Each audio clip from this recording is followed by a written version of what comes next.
All right, quick 3-minute crash course.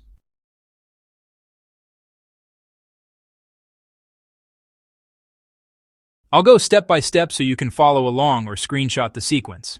Step 1. Lab map. I've got 2 switches, 1 router, 2 PCs.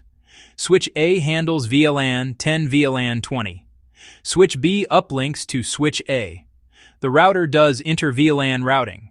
Trunk between the switches, trunk from switch A to the router. Step 2. IP plan. Keep it simple. VLAN 10, 192.168, 10, 124. Gateway 1, VLAN 20, 192.168, 20.024. Gateway point 1, pick device IPs like point 10 and 20 for PCs. Step 3, create VLANs on switch A. On a Cisco-style CLI, VLAN 10, name users, VLAN 20, name servers interface FA01, switch port mode access, switch port access VLAN 10, interface FA02, switch port mode access, switch port access VLAN 20, do the same on switch B for its edge ports.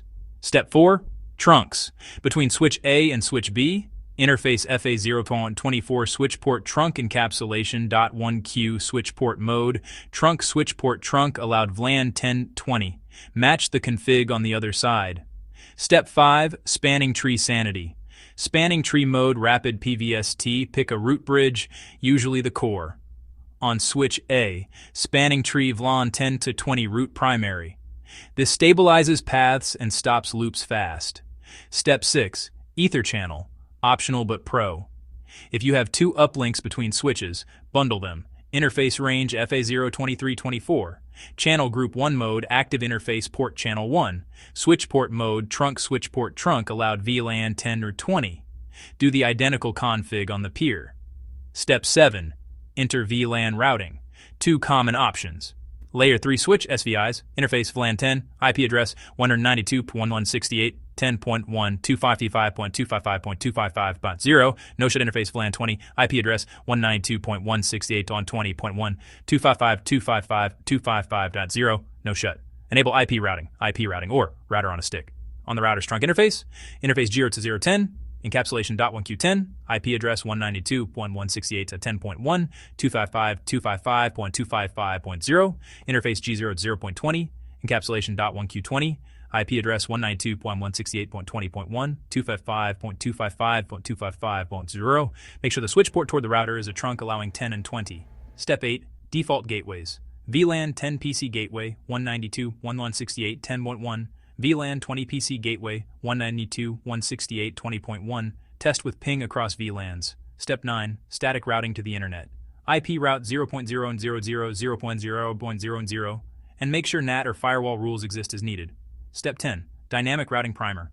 Router OSPF1 network 192.168.10.0.0.1.255, area 0 network 192.168.20.0.0 and 0.255, area 0 network area 0 verify neighbors with show IP OSPF neighbor.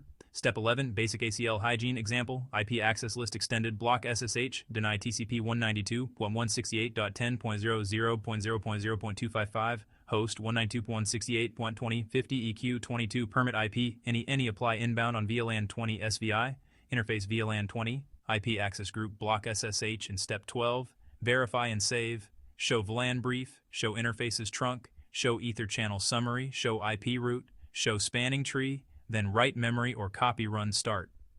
Quick checklist. VLANs exist and access ports mapped. Trunks up with correct allowed VLANs. STP route chosen. No loops. Gateways on SVIs or sub-interfaces. Default route or OSPF in place.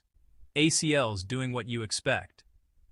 That's the core of configuring routing and advanced switching in a clean, repeatable flow. If it works in the lab, schedule the change, take backups, and roll it out. See you in the next one.